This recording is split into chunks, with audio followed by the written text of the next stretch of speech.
Un cordial saludo para todos, queridos hermanos. Nuevamente estamos acá por la misericordia de Dios, con la disposición y el buen deseo de compartir el estudio de una lección más. Gracias a la misericordia del Creador, podemos estar dirigiéndonos hacia ustedes.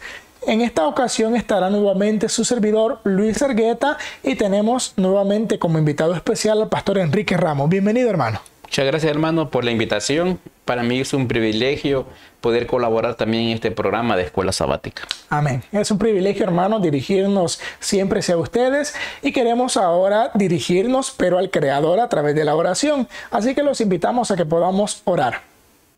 Eterno Dios y amoroso Padre, venimos presentes delante de ti, suplicando tu Espíritu Santo para que logremos entender el estudio de esta lección. Ayúdanos, Señor, a poder dar comentarios de acuerdo a tu voluntad y que podamos cada día crecer en gracia y en el conocimiento de tu palabra. Oramos para que perdones nuestros pecados y para que nos ayudes a ser obedientes a tus principios y estatutos. Todo lo pedimos en el nombre de Jesús. Amén.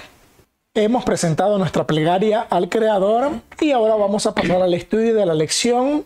Hemos estado estudiando profecías marcadas en el libro de Isaías y también hemos visto su aplicación, cómo Dios iba dirigiendo todas las cosas. Hoy nos corresponde estudiar siempre basado en esas profecías que se dieron en Isaías, pero ahora va a ir enfocada al reino mesiánico. Así se llama la lección que vamos a estudiar en esta ocasión. Y quiero dar lectura al párrafo de introducción que aparece, que está basado en Hechos de los Apóstoles, la página 181, y también en el libro de Isaías, capítulo 11, versículo 1, y Isaías también, capítulo 55, versículo 3 al 5. Dice: Isaías profetizó, y saldrá una vara del tronco de Isaí, y un vástago retoñará de sus raíces. Inclinad vuestros oídos, y venid a mí. Oíd, y vivirá vuestra alma, y haré con vosotros pacto eterno, las misericordias firmes de David. He aquí que yo lo di por testigo a los pueblos, por jefe y por maestro a las naciones. He aquí llamarás a gente que no conociste, y gente que no te conocieron correrán a ti, por causa de Jehová tu Dios, y del Santo de Israel, que te honrará. De eso vamos a hablar ahora, hermanos, en este estudio, esperando que el estudio pueda ser comprensible para nosotros y de grande bendición.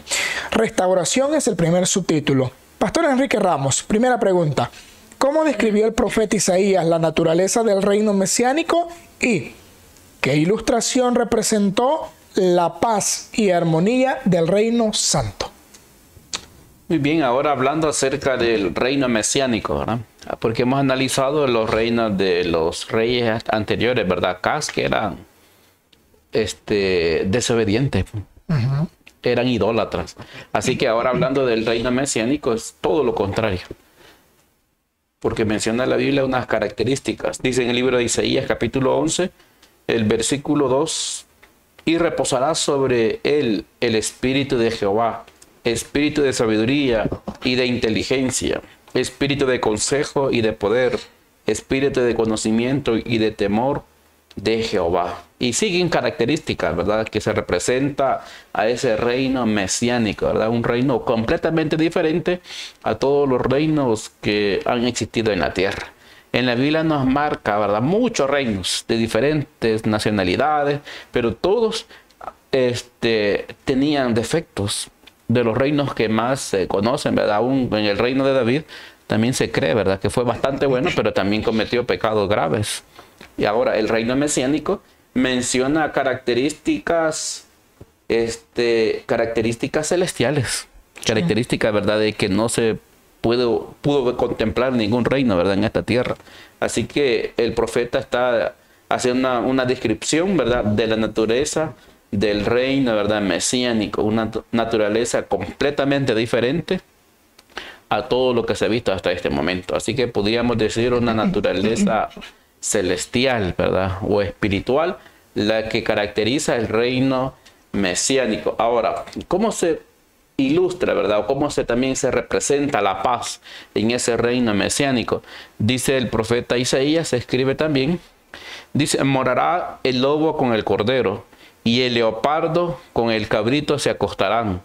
El becerro y el león y la bestia doméstica andarán juntos, y un niño los pastoreará. La vaca y la osa pasarán sus crías y se echarán juntas, y el león como el buey comerá paja, y el niño de pecho jugará sobre la cueva del áspid, y el recién destetado extenderá su mano sobre la caverna de la víbora. No harán mal ni dañarán en todo mi santo monte, porque la tierra será llena del conocimiento de Jehová, como las aguas cubren el mar. Así que es interesante ver la ilustración que se presenta de lo que hoy son animales feroces, como hoy en día, ¿verdad? Puede morar un lobo, ¿verdad? Con un cordero. No se puede, porque el lobo pues se lo va a comer, ¿verdad? Por su naturaleza feroz que tiene.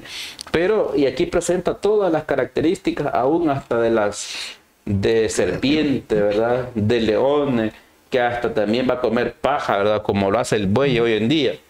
Así que toda esta ilustración es una ilustración de paz, una ilustración, ¿verdad?, de que ya no va a haber violencia ni derramamiento de sangre, sino una ilustración de un reino mesiánico. Va a ser de alegría, de felicidad, porque estarán llenos del conocimiento, ¿verdad?, de Jehová. También dice en la nota: en la tierra renovada los redimidos participarán en las ocupaciones y los placeres que daban felicidad a Adán y a Eva en el principio.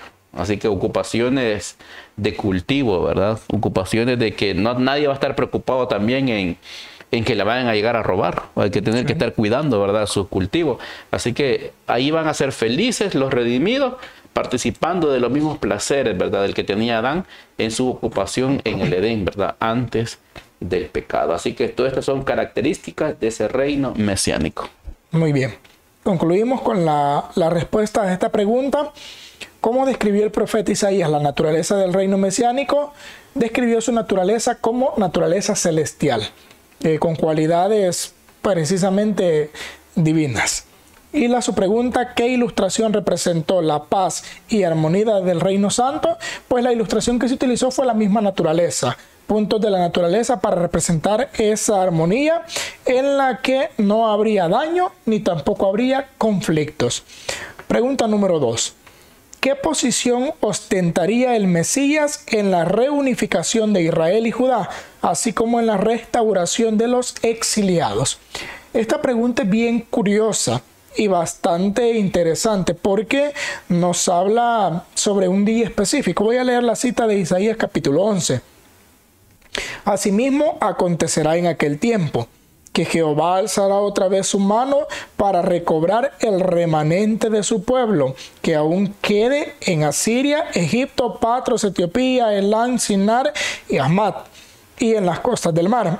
Y levantará pendón a las naciones, y juntará a los desterrados de Israel, y reunirá a los esparcidos de Judá de los 4 confines de la tierra. Este pasaje, cuando nosotros lo estudiamos, menciona precisamente naciones como ejemplos de la forma en la que el pueblo de Dios mismo estaría disperso en los diferentes lugares de este mundo, en las diferentes naciones, y cómo el propósito de Dios es juntarlos nuevamente, como el propósito de Dios es que su pueblo sea reunido. Y eso, Pastor Enrique, no iba a tener un cumplimiento específico en el tiempo de estos reyes que hemos estado viendo. El cumplimiento específico, la nota nos dice que es el día de la liberación se acerca. O sea, el tiempo en el que el pueblo de Dios será unido por completo será el momento de la liberación final. Por eso la pregunta nos dice qué posición ostentaría o resaltaría el Mesías en la reunificación. Pues en la posición, aquí nos da dos señales: alzará otra vez su mano para recobrar, o sea, él lo varará, y luego dice levantará pendón a las naciones. Pendón, hablábamos con el pastor, que es como una bandera. Presentará su bandera, su estandarte delante de las naciones, y al fin se reunirán a los esparcidos. En el Evangelio de Mateo menciona, Pastor Enrique, que los ángeles justamente tendrán esa labor. Dice que enviará a sus ángeles que juntarán a los escogidos de los 4 puntos de la tierra. O sea, es el punto en el que Dios unirá por fin a su pueblo que está esparcido en todo el mundo. Ostentará, en pocas palabras, conclusión a esta pregunta, ¿qué posición ostentaría el Mesías en la reunificación y restauración de los exiliados la posición de rey y gobernante. Pregunta número 3. Judíos y gentiles. ¿Qué escribió Isaías acerca de la inclusión de los gentiles en el reino mesiánico? Y su pregunta, Pastor Enrique, ¿qué mensaje de esperanza dio a todas las naciones? Vemos, hermano Luis, ¿verdad?, de que en la época de Jesús aún los fariseos marcaban mucho esto, ¿verdad?, que despreciaban a los gentiles. Había un gran muro de separación. Y aunque Jesús en su momento también, ¿verdad?, él quería aprovechar el tiempo para ganar a los de Israel, pues dio la orden que fueran solo la casa de los hijos de Israel, ¿verdad? Pero también, ¿verdad?, ya Isaías profetizaba acerca de una inclusión, ¿verdad?, de los gentiles en ese reino mesiánico. Porque dice Isaías capítulo 11, el versículo 10, acontecerá que en aquel tiempo que de la raíz de Isaí, la cual estará puesta por pendón a los pueblos, será buscada por las gentes. Así que esta declaración no es solamente para Israel. Y los fariseos se alegraban espaciarse en estos temas, ¿verdad?, de la reunión de judíos con Abraham, ¿verdad?, en aquella mesa. Así que a ellos les encantaba eso. Pero Jesús en varias ocasiones mencionó que también iban a haber gentiles. Por ejemplo, cuando fue una manifestación de fe de aquel centurión, Jesús dijo, ¿verdad?, ni en Israel he hallado tanta fe, dijo. Así que él mencionó ahí que iban a haber salvos, dijo, del oriente y del occidente, sentados en esa mesa con Abraham, Isaac y Jacob. Ahí Jesús también mencionó de que no iba a quedarse limitado solo a Israel, sino que la gracia se iba a extender, ¿verdad?, a toda la tierra. Porque así dice a mí Isaías, será buscada, dice, por las gentes. Ahora, ¿qué mensaje de esperanza también se dio a todas las naciones? Dice, y su habitación será gloriosa. Así que había una esperanza, ¿verdad?, de que también el reino mesiánico se iba a extender a toda la tierra.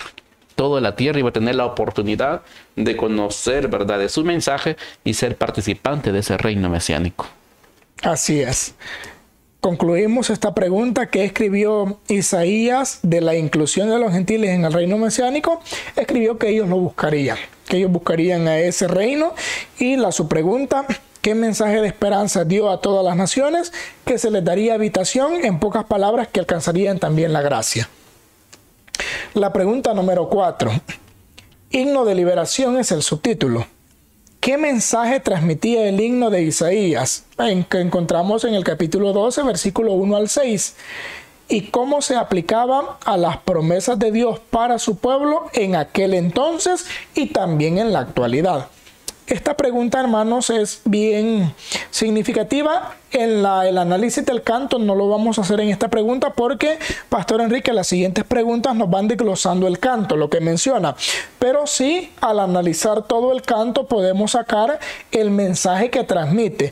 Todos los puntos nos llevan a varias situaciones. Voy a leerlo de manera consecutiva todo el canto y luego vamos a hacer la conclusión de qué mensaje transmite. Dice el canto, en aquel día dirás, cantaré a ti, oh Jehová, pues, aunque te enojaste contra mí, tu indignación se apartó y me has consolado. He aquí, Dios es salvación mía, me aseguraré y no temeré, porque mi fortaleza y mi canción es Jehová, quien ha sido salvación para mí. Sacaréis con gozo aguas de las fuentes de la salvación, y diréis en aquel día, cantad a Jehová, aclamad su nombre, haced célebres en los pueblos sus obras.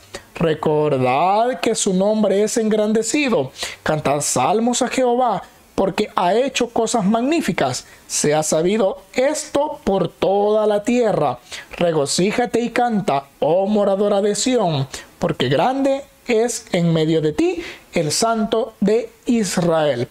Concluyendo a lo que hemos leído en este canto, ¿qué mensaje se transmite o se transmitía a través de este canto? Al analizar cada punto, hermano, se transmitía un mensaje, en primer lugar, de perdón, es lo que encontramos en los primeros versículos, también un mensaje de acción de gracia por medio del pueblo y un mensaje de liberación en parte final. Es el mensaje que podemos sacar de de este canto. Y ahora en su pregunta, ¿cómo se aplican las promesas de Dios para su pueblo en aquel entonces? En este canto encontramos varias promesas que se expresaban en el canto como ya cumplidas.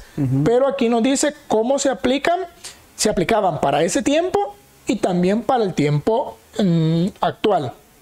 Bueno, para el tiempo de Isaías, hermano, lo podemos aplicar o lo podemos discernir en el momento en el que se cumplió la liberación del pueblo. Claro, hemos visto en la lección anterior que eso no pasó en el tiempo de Acaz, pero sí sucedió en el tiempo del que llegó después de él al gobierno, al rey, que era precisamente su hijo, pero se cumplió de esa manera. En el tiempo de Isaías, cuando fue liberado el pueblo. En el tiempo de Jesús también tuvo su cumplimiento, cuando se estableció el reino de gracia. Por eso la nota menciona que el ungido vendría a predicar buenas nuevas a los abatidos, vendaría a los quebrantados de corazón, publicaría libertad a los cautivos. O sea, habla de la liberación del pecado y el establecimiento del reino de gracia. Ahí tuvo su cumplimiento, lo que menciona ese canto. Y para el tiempo actual también se cumple dándonos a nosotros la oportunidad de entrar a ese reino de gracia y de tener una liberación, solo que ya no de una nación específica, sino la liberación del pecado. Así que de esa manera tienen la aplicación para el tiempo pasado y para el tiempo actual. Concluyo con las respuestas centrales. ¿Qué mensaje transmitía el himno de Isaías? Un mensaje de perdón, de acción de gracias y de liberación. ¿Y cómo se aplicaba la promesa de Dios para su pueblo en aquel entonces? En aquel entonces era a través de la liberación, a través de la obra del Mesías más adelante, y en la actualidad a través de la oportunidad que se nos da a nosotros de participar de ese reino de gracia. Pregunta número 5, Pastor Enrique. ¿Qué invitación y exhortación a proclamar las obras de Dios entre las naciones fue dirigida al pueblo? Muy bien, había una invitación, ¿verdad? Ahora, cuando hacemos, es el mismo canto, ¿verdad? El mismo canto de liberación que pasó en su momento, ¿verdad? El pueblo. Ahora, el mismo canto hace esta invitación. Invitación y exhortación, ¿verdad? A proclamar las obras de Dios. Dice este mismo canto, el versículo 4, y diréis en aquel día, cantad a Jehová, aclamad su nombre, haced célebres en los pueblos sus obras, recordad que su nombre es engrandecido. Así que el mismo canto, ¿verdad?, que se expresaba de alegría por la liberación que Dios les había dado, también se expresa, ¿verdad?, en el mismo canto que cada persona tiene que hablar de las maravillas de Dios, a proclamar, ¿verdad?, las obras que Dios puede hacer, porque ese era el propósito, ¿verdad?, de que existiera un reino. Desde el principio fue así. Cuando Dios eligió, ¿verdad?, a Israel y lo llevó a la tierra de Canaán, quería que Canaán fuera el centro, ¿verdad?, de adoración, y eso se extendiera sobre toda la tierra. Ahora, en la época de Isaías también, ¿verdad?, había una orden de que se fuera contando, ¿verdad?, las obras que Dios hacía en su pueblo, que se fuera engrandeciendo el nombre de Dios, como el propósito que tenía Moisés, ¿verdad?, de engrandecer el nombre del Señor. Así en este canto habla, ¿verdad?, de recordar que su nombre es engrandecido, y a través de qué, hasta también de la alabanza, hasta a través del canto también se iba a aclamar, ¿verdad?, su nombre, que se haga conocido, ¿verdad?, que se haga famoso, que Dios es el que protege, ¿verdad?, y cuida a su pueblo. Esa es la invitación, ¿verdad?, que se decía, y también para nuestra época, porque debemos de sacar también esto, ¿verdad?, para nosotros, ¿verdad?, en nuestro tiempo en que vivimos, que nuestro deber es también hablar, ¿verdad? Ese es nuestro propósito también de estar aquí, de poder llevar el conocimiento de Dios a todas las personas que no lo conocen. ¿Cómo lo podemos hacer? También a través de cantos, a través de obra misionera, de llevar, ¿verdad?, este mensaje a otras personas para que todos puedan cantar y exaltar el nombre de Dios. ¿Cómo lo podemos hacer? También contando las maravillas que Dios hace en nuestra vida, cómo Dios nos ha cuidado, cómo Dios nos protege, ¿verdad?, de tantas cosas que quizás ni nos damos cuenta, pero sí reconocemos que es la protección de Dios que nos tiene con vida, ¿verdad?, hasta este momento. Así es, por eso se nos habla de invitación, pero también de exhortación. Ahí los 3 puntos que presentó Pastor Ramos son bien curiosos, porque invitación a aclamar, o sea, a cantar, a celebrar, pero también está la exhortación a recordar, o sea, que no se nos olvide. Es una exhortación a que no se nos borre de la memoria, y ya mencionaba también a hablar, darlo a conocer a los demás. Así que concluimos que invitación y exhortación a proclamar las obras de Dios entre las naciones fue dirigida al pueblo, pues lo que dice Isaías capítulo 12, versículo 4 específicamente: cantad a Jehová, aclamad su nombre, haced célebres en los pueblos sus obras y recordad que su nombre es engrandecido. Pregunta número 6. Promesa de salvación es el subtítulo. ¿Cómo se presentó la salvación y protección de Dios sobre su pueblo en medio de las tribulaciones? Dice el libro de Isaías, capítulo 12, para poder entender cómo se presentó la salvación, o en qué figura o qué ilustración se usó para presentar la salvación. He aquí, Dios es salvación mía. Me aseguraré y no temeré, porque mi fortaleza y mi canción es Jehová, quien ha sido salvación para mí. Sacaréis con gozo aguas de las fuentes de la salvación. Y mencionábamos, Pastor Enrique, que es el mismo canto. Solo que van las partes principales, podemos mencionar en cada una de estas preguntas. Anteriormente era una invitación y una exhortación. Ahora es la promesa, que se logra precisamente al cumplir lo que mencionaba la pregunta anterior.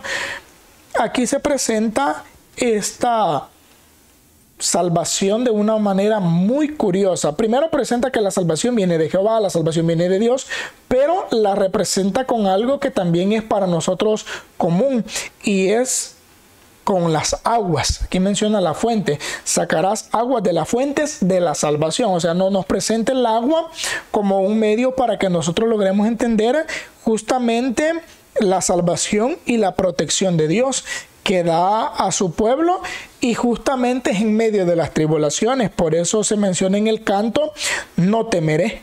O sea, el temor viene, Pastor Enrique, cuando hay una dificultad, cuando hay problemas, cuando hay ciertas amenazas en la vida.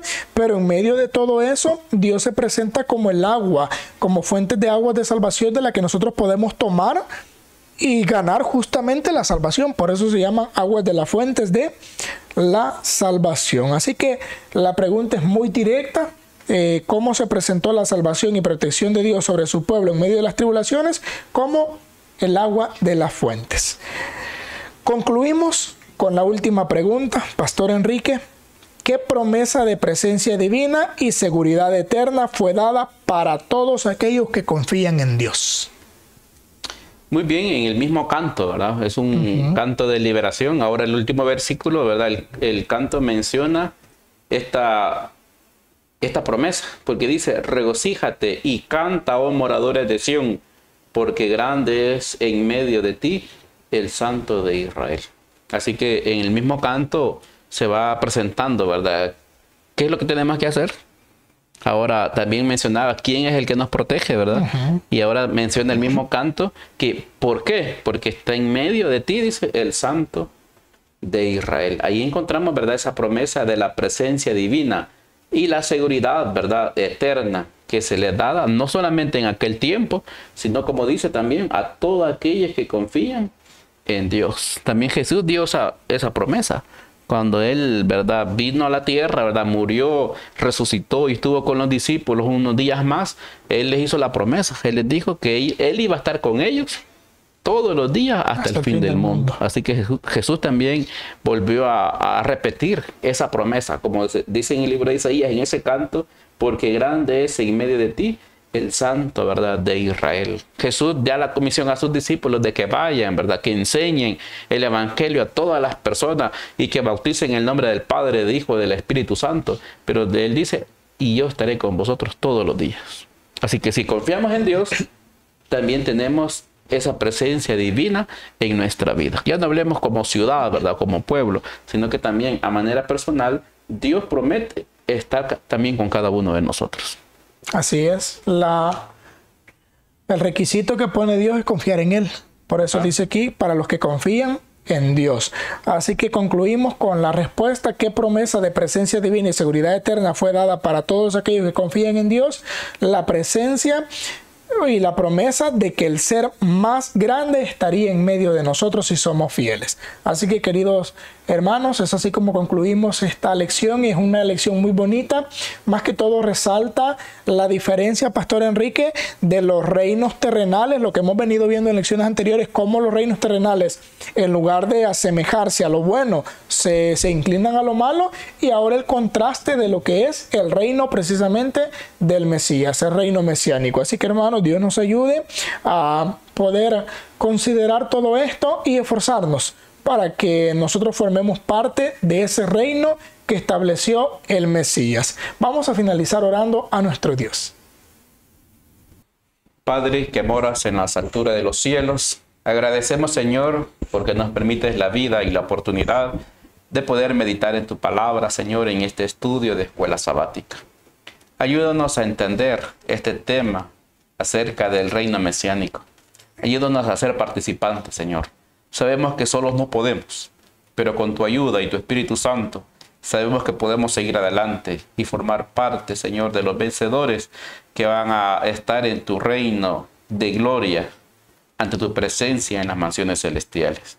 Bendice, Señor, este estudio de este programa de escuela sabática, a cada uno de los hermanos y amigos que sintonizan, Señor, este programa. Que sea de mucha bendición para cada una de nuestras vidas. Y tu palabra también sea como una semilla para que produzca frutos para una vida eterna. Te pedimos, Señor, tu dirección y bendiciones también para aquellos que claman a ti en sus diferentes necesidades. Lo pedimos sin merecerlo en el nombre de tu Hijo amado Jesús. Amén. Amén. Es así como llegamos a la conclusión de este estudio, queridos hermanos, esperando, como cada ocasión lo mencionamos, que el estudio sea de bendición y que nos ayude a crecer en el conocimiento y en obediencia a nuestro Señor y Redentor Jesucristo. Se despide de vosotros vuestro servidor Luis Argueta, y también agradecemos al Pastor Ramos por habernos acompañado. Gracias también a ustedes, ¿verdad?, por la invitación. Es un privilegio y un honor poder colaborar en este programa de Escuela Sabática. Amén. El Señor guíe vuestras vidas.